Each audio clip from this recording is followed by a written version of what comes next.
This is Trending in Sports with your host, Ryan Woods. Strap yourself in because we're set up, switched on, and ready to go.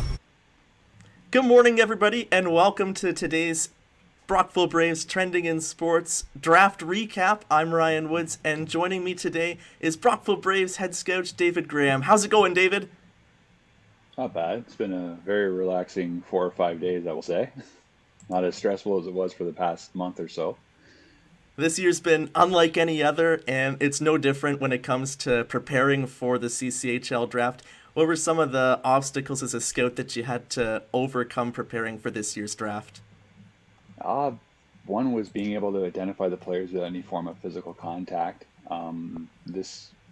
Players play differently when there's contact in games. Others don't perform very well when there is contact. So we just kind of had to observe and report which guys we kind of wanted with our moving forward. Like, hey, when hitting does come back into the game, how's it going to affect their game that they're playing right now? Or is it going to benefit them, or is it going to hinder them? So we we got to see a lot of it at the camp the past 2 weekends with the AAA and AA at the Richcraft Sensplex, and there was a little bit of hitting in there. Not a lot by standards, but we were able to identify the guys that we wanted, and it helped us make our decisions a little bit more easier at the end of the day. The past few years, it's been the draft at the Yzerman Sportsplex in Nepean, and then, of course, this year, everything online. How important was it for you and the Braves to make this event as memorable as possible for the players that you're bringing into the organization? Well, when I was talking to some of the parents and the players first, when we were originally reaching out for the draft, because we have that 65-kilometer rule where they have to consent to being drafted to our program, there was a lot of unknown questions that were asked. Are we seriously being looked at for the draft? Is there going to be a season? How is this draft going to work? It's, we had to put their minds at ease that, hey, we're still going to have the draft. Everything's going to go according to plan. Just things are going to be a little bit more different this year compared to years past, where the families are so used to seeing us as CCHL programs in the stands, watching the kids play, talking to the parents. But this year it was kind of like, all right, we can't be in the arena. If we can, it's by invite only. And now we have to basically, communicate more with the coaches. We're getting practice footage, getting game footage, finding out how the kids are doing throughout the course of the year, whether they're the peaks and valleys, so to speak, emotion-wise, do they feel that they're going to be drafted? Do they feel they're not going to be drafted? We had to look at all factors this year, and it was different. It was tougher on the kids more or less than us, I would say. There were probably a few nights I sat up and I was like, how are we going to make this work? But Sean Marcellus and Kevin Abrams and all the guys at the HEO, they made everything work for the boys this year, which was very beneficial to them at the end of the day. You messaged me and you said that you wanted to set this up so that the players that you drafted could get the recognition they deserve for their hard work paying off and getting drafted. So I'm excited to hear what you have to say about each of the draft picks, starting things off with the first overall pick, Nate Galbraith. What did you like about Nate that made you select him first overall? We've actually been watching Nate for the past couple of years, to be quite honest. So our U18s practice at a Cardinal, and on Wednesday nights we had the 9 o'clock practice. The UCC program was always the 06s that were on just before us. So Mike Schofield, our goalie coach and our assistant coach, he would get there a little bit early. He'd be able to watch Mike, pinpoint hey, this is the guy we want in the draft. And then we started sitting down watching video footage on him last year and found out and from talking around, he was the most technically sound goalie in the HEO region for his age group at 06. Now, there's a few other teams that will kind of say that they got the best goalie. But if you take those goaltenders off, say a program like Myers and the 67s, and flip them to, say, the Cyclones and the Wild, do they have the same stats? In my opinion, probably not. But Nate was consistent in and out every night. There might be one game where he kind of got, 5 or 6 goals kind of went by him, but the next night he would rebound by all right, he's stopping 35 of 37. I know there was one game this year for the controlled scrimmage. He stopped 53 of 55 shots against the 67s in a game in which I believe they lost 2-1. But that solidified it for us that even in a pandemic year, he knows it's his draft year and he's going to keep competing. And he was the guy we wanted from day one.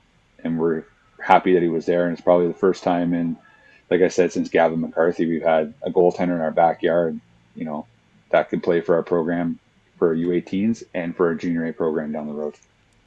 In the second round, you selected forward Hunter McKnight. What did you like about McKnight's game?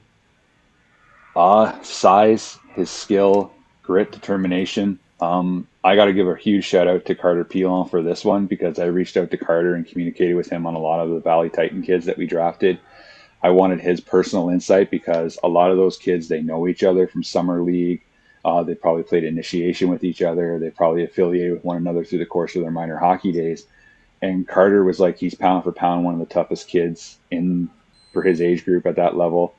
He physically, he's a man amongst boys. We're going to see if we could put him on center. Maybe he's more comfortable on the wing. We haven't decided where we're going to put him, but he's a good skater, competes hard every single night, and he just wants to get better. He wants to play junior A hockey, and he's got a heck of a release if he can ever get the shot off in enough time. Last year, you mentioned Carter Pilon, and you selected him in your first round pick last year as a defenseman. And then you had a goaltender in the first round this year and a forward in the second round. Does that sort of give you guys potential elite players in each position? I think it just adds to our depth, to be quite honest. So we have Nate Galbraith coming in, and now we have Dustin Riff going to be returning next year.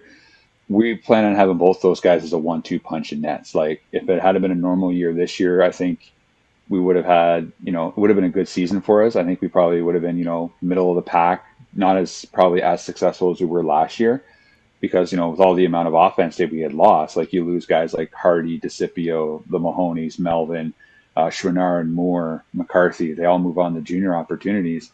So it would have taken us a little bit of time. I think we would have been a 500 hockey club, but they're building blocks for not only our U18 program, for our junior A program as well down the road.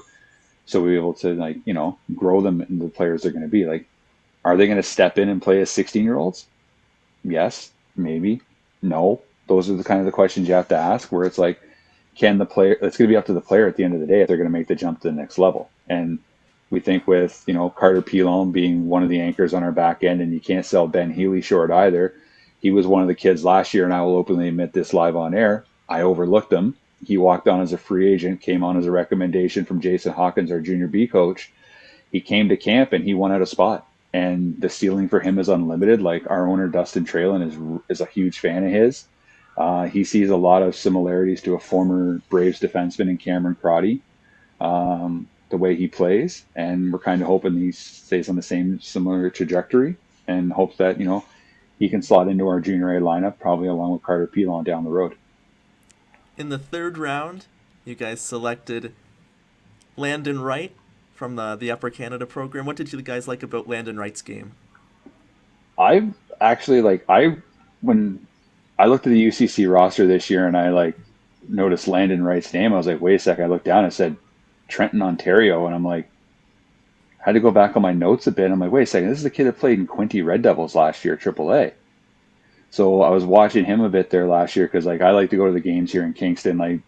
Usually my Saturday nights and Thursday nights are spent over at the Innovista Center watching U16s, the U18s, and to my detriment, the U15s as well, because I kind of want to get familiar with the kids that are coming up down the pipe a little bit there from Kingston, where I live.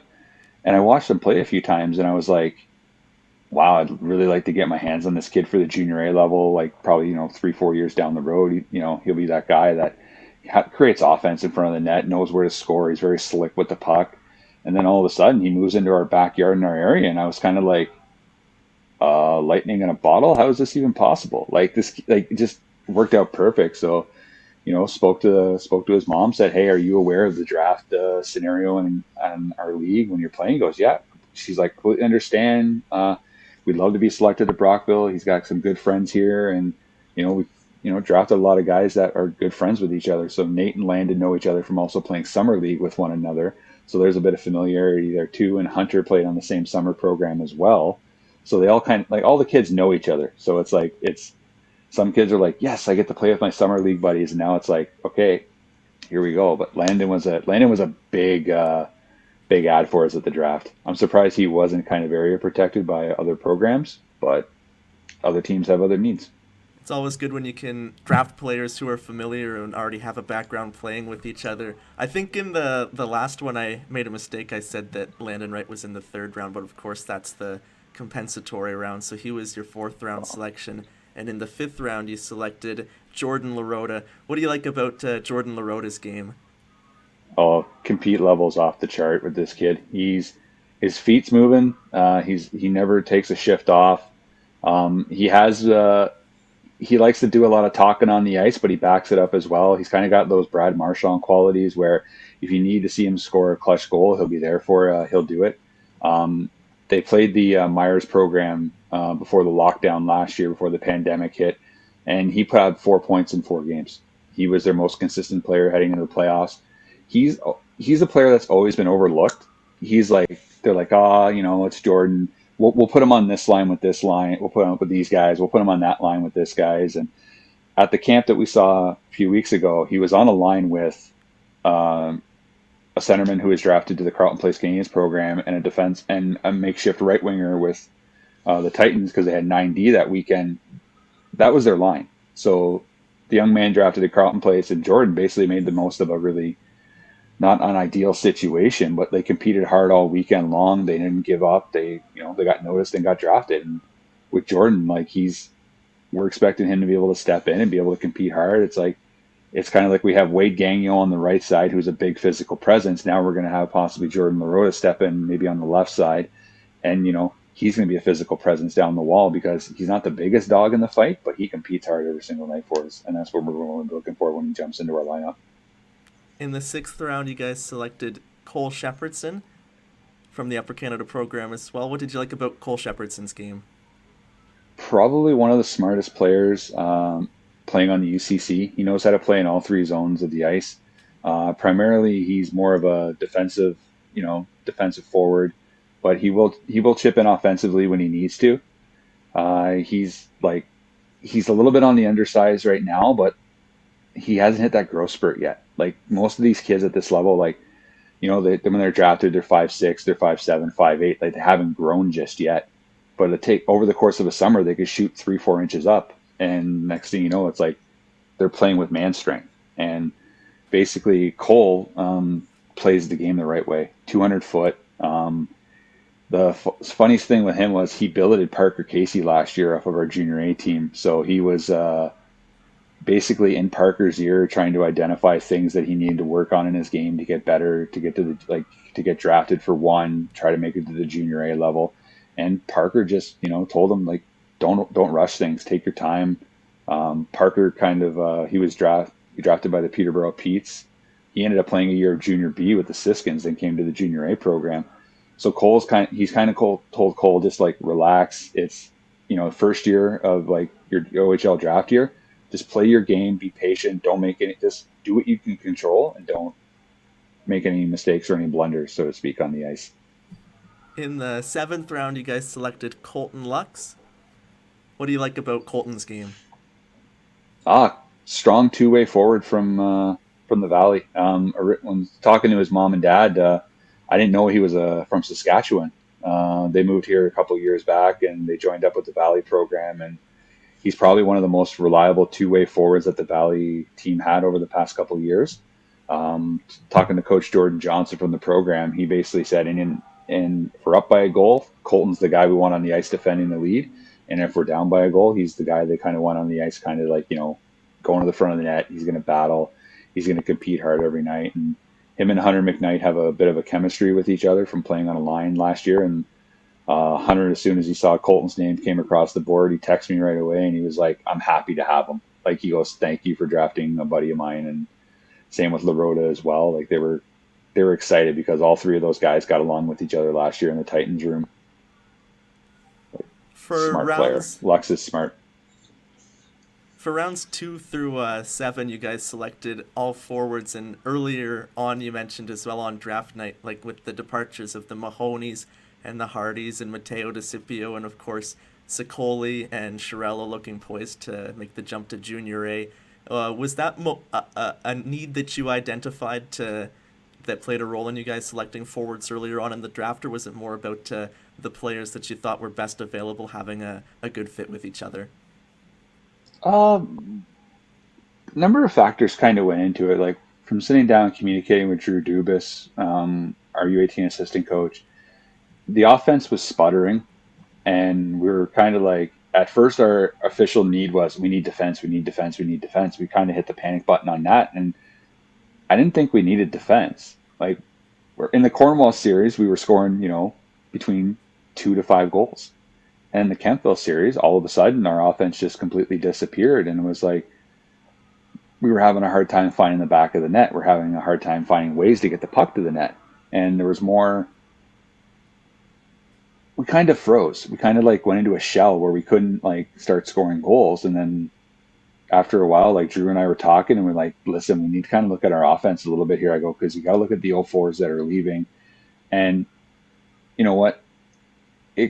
You have 05s that are there, and you have them like, you have Gabe Kingsbury, you have Andrew O'Connor, you have Kyle Powers, you have Travis Willett, you have Wade Gagnon. Like, that's a lot of pressure on those guys to be able to ask that, hey, can you come in and score 3-4 goals a game and kind of get the offense going when they're still trying to get their feet wet? Like, they haven't, it's not a normal year for them. And a lot of their attributes are, they're used to being physical. They're used to adding a little bit of sandpaper to their game and then scoring some goals, some dirty areas. And, by the time we got to draft day, we were just like, you know what? Hunter McKnight was the number one forward on our list. And then we just went down and we're like, we needed offense. And in order for us to get an offense back for next year, we needed to get some guys like Hunter McKnight, Wright, Lorota. Like, those are 3 guys that we think are going to be able to step in and be able to help us out offensively. And then you have Shepardson and Lux that are 2 defensive forwards that basically you could put them on any one of our top 3 lines, to be my personal opinion, and they're going to be able to chip in offensively as well, but they're not going to sacrifice the D zone. They're going to be able to help out instead of loading up on one big offensive line. So that was one of the reasons why I went with forwards. Right on. For your first defenseman in the draft in the 8th round, you guys selected Nate Thompson. Besides his name potentially, what did you guys like about Nate Thompson? He's a solid 2-way defenseman. He didn't get as many offensive touches with the UCC program because they had a highly regarded defenseman in Rory Gilmore that it was basically led the offense from the point with them. You know what? Nate's going to get an opportunity this year to kind of take those handcuffs off where he can start being a little bit more offensive. And Levi Hill, one of our scouts, we were sitting down watching a few games on him last year, and there was a couple goals that he scored at the Ottawa tournament they played during the U14 year that really stood out for us. Like, as soon as he got the puck at the point on the power play, he just let it rip.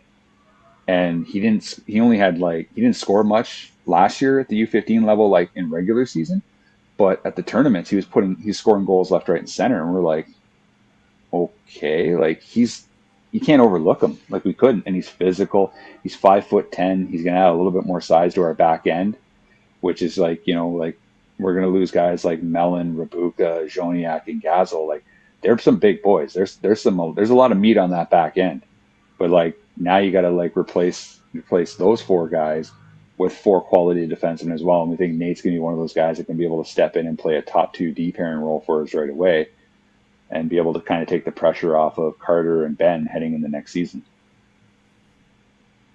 Next up is defenseman Ian Kennedy from the Ottawa Valley.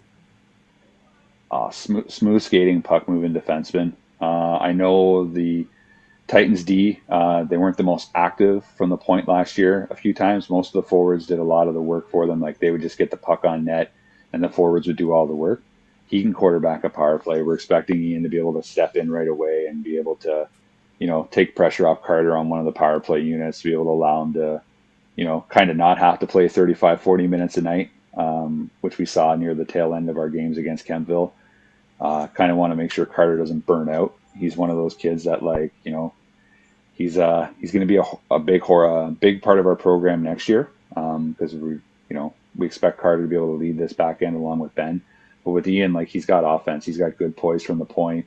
He's just needed to, at this age, he's, looking for the opportunity to play. Like, he was the first kid to message me about our CCHL spring programming that's going to be coming up there for the 2006s. He was the first guy to jump on board, said, I'm in 100%. I want to be able to play. I want to showcase myself right away. And he's good, and we want to be able to get working with him right away. So then when the season comes about at the U18 level, the guys can just seamlessly jump in, easy transition for them. Now on to round 10, another defenseman in Ralph Koulis. What do you like about Koulis's game? Oh, Ralph actually came recommended from Andrew Jarvis, a former Braves captain. Jarvis does a lot of individuals, one-on-one skill sessions with a lot of the Double-A kids in the Ottawa area, and he just loved everything about Ralph. Like just his attitude on the ice, kind of reminded him of a former D partner of his that he had when he played in the PN. Sorry, not in the PN, but played here in Brockville. Like I said, 5 second delay is what I needed. So, no, kind of a defenseman. He played here with the Braves, and Simon Kerr, I will say, he sees a lot of the same similar qualities. Strong defenseman who really thinks the game very well. He said has a great shot and leadership qualities that are off the charts. Where he thinks like skating is, he says the skating is probably one thing that like he's going to have to work on over the summer, but he's got all the attributes to be able to step in and be able to play a role for us. And being a right shot defenseman and Healy being the only right shot guy we're having back this year, like, never hurts to have that on the back end as well. In the 11th round, you guys selected Jackson Orango from the Upper Canada program. What do you like about Jackson's game? Oh, he's another puck moving defenseman. He's very similar to Ian Kennedy. Um, you know, they didn't have much offense. Like I said, the UCC program the year before didn't have they only had Rory Gilmore as the go-to guy offensively on the back end. Basically, he was given the green light to do everything. Jackson has the same potential to kind of Ian Kennedy to be able to quarterback a power play, create offense from the point. He had 27 points in 29 games, if my memory serves me correctly, in Double-A the year before he made the jump up to Triple-A, and he's a good skater. He can keep he keeps everything simple for us. Like we're not going to be too upset. Like we need offense, and he's going to be one of the guys that's going to be able to provide that for us moving forward. On our Next back end. up, in the 12th round, defenseman Garrett Grandia from Rideau St. Lawrence. Garrett came recommended by Jason Hawkins, our junior B coach. Garrett was out skating with him over the course of a few individual skill sessions, and Garrett's a bit of a throwback. Like he kind of reminds a lot of guys of old school defensemen from the '80s. He's very responsible in his own end. He's 5'11". He's physical, big right shot defenseman. Moves the puck very, very well. He's probably one of those. He's a sleeper pick in our area. Andrew Jarvis was on the bench, and basically he sent me a text at the Double-A camp there, and he was like, Grandia, he goes, I really, really like him. And I'm like, Brockville boy, backyard. I'm going to try to do everything I can to draft him. And he's just a throwback. He's just some of the highlights I saw of him the year before Rideau St. Lawrence Double-A, he physically manhandled a few kids, and he skates well, never gets out of position. And, it's kind of something, we kind of need next year when the hitting comes back, because, we don't want to be kind of pushovers on the back end. We kind of want to have a little, as Brian Burke would say, some truculence to our game. And he's going to be one of those kids that's going to be able to bring it to us for us. Next selection from the 13th round, Alexandre Lapietra. What do you like about his game? Oh, he's a strong skating centerman. Played in the PNAA. Watched a few games with him last year, also on Hockey TV. He also did some skill sessions with Andrew Jarvis as well this year as well. And Andrew basically said he's one of those guys. He's very sneaky. And Andrew's exact words were, and I had it in the Brockville Recorder in Times the other day. It's the exact words were, Alexandre has good offensive instincts with a very good shot. He competes hard every shift and which will make him very, very hard to contain in the offensive zone.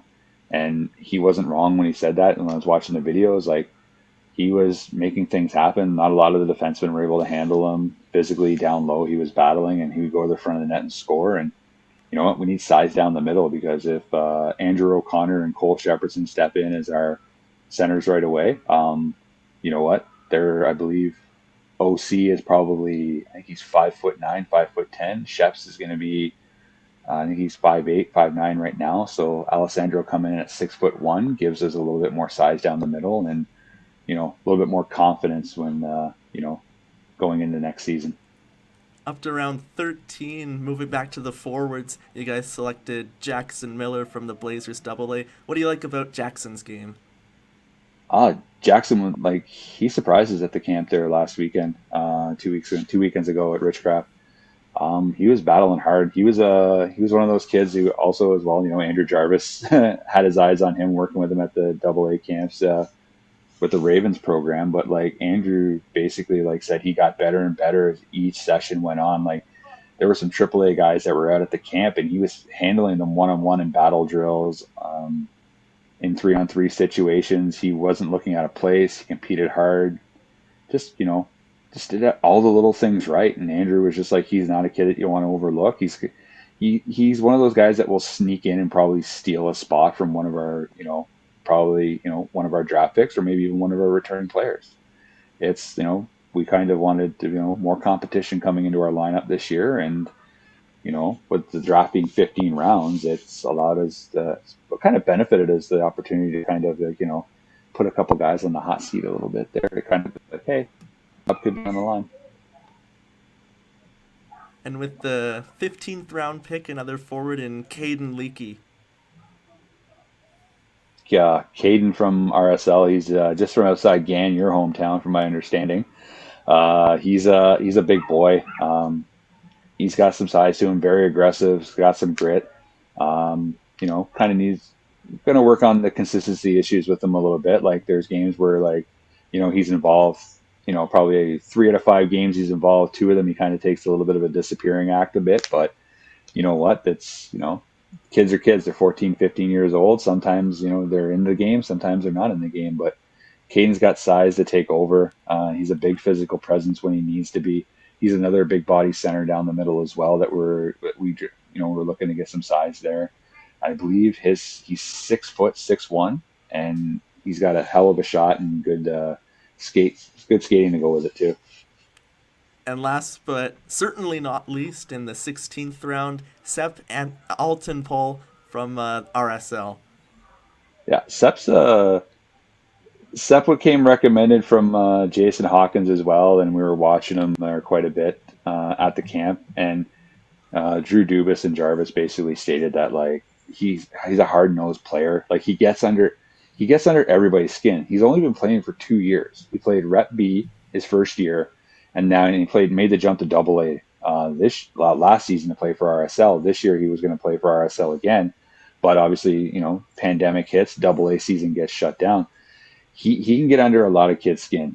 He's an agitator, but he knows where to be in front of the net to score goals. Sometimes his emotions do get the better of him, but you know what? They're 15 years old. They're kids. That's what we're going to try to harness that and get them prepared for, to make the U18 program and be able to make the jump to Junior A eventually. But he's from what I was told, he's comparable to a Sean Avery, where he's just like, he's that much of an annoying presence. Like he upsets other teams, but he also upsets his teammates in the process. But it's because he comes in dialed in 100% every game. He has that mentality where he doesn't want to lose. I have had one-on-one conversations with Seth at the Memorial Center this year a few times, and he's a very passionate kid who wants to win and wants to compete, and he knows what he wants. And you know what? Never hurts to have a couple of those guys trying out for your team either. When you look at all the players in this year's draft, is it safe to say you're happy with how things played out? Very much so. I don't think I had to do one. I think I had to do one resubmission. That was about it. Everybody on my list are all the guys we wanted. We had a pretty big draft board this year where, we had a lot more yeses than we did nos. Last year was like, a lot of kids want to stay closer to home. They want to play with their buddies, which we completely understand. The 65-kilometer rule, sometimes it works in your favor. Other times it doesn't. With us, we kind of have to make the best of the situation we're given and afforded. But for us to be able to, have a lot of the kids from, say, the Valley program, the Canada Blazers program, and the PNAA program as well, for them to say yes, that was very beneficial to us, kind of like, expanding our draft board a little bit more. And it makes our team a lot more competitive because, you know, you can't take everybody in your own backyard. Like I know there were probably a few parents that were kind of disappointed, I will say, that they weren't drafted to the program they wanted to go to, but you know, things work out for a reason. It's just don't be upset about it. Be thankful that your son was selected to a junior program, and for all those kids that weren't drafted at all, get your bus to the training camp. Like prove that these GMs made mistakes on drafting players and prove people wrong. Like we've seen guys that have walked in and stolen spots that have come in as free agent walk-ons. Like last year we had Mateo DeCipio, Caden Gazel, Rudy Boxer, Clark Moore for that matter. They stepped in. Like Owen Hardy for us. He wasn't even one of our draft picks. He came out of Rep B to go to come play U18 for us. And you know, the rest is pretty much history for those guys. Like they moved on to opportunities. And then Wade Gagnon this year wasn't even a draft pick, came on and basically stole a spot. Ben Healy as well. You can't even argue it. Thanks very much, David, for taking the time to come on today and recapping this year's draft class for the Braves. And congratulations to all the draft picks, and hopefully you guys are able to get back on the ice soon. Yeah, I wanted to give a special shout out to Levi Hill, Andrew Jarvis, and Drew Dubas. This draft doesn't go off without them. All three of those guys put in countless hours staring at their laptops and iPads and being at the rink. I know Drew and Jars, they kind of felt like 90-year-old men exiting the rink there on both weekends at the Sensplex. It was pretty cold, they were saying, and they said they wouldn't have changed it for anything in the world that weekend to be around the kids and watching the hockey played. But like without those three gentlemen, this draft doesn't be a success for us at all. Like they deserve more credit than I do for all of this because they put in the hours and the work. Brockville Braves Head Scout David Graham, thanks everybody for tuning in, and take care, everybody.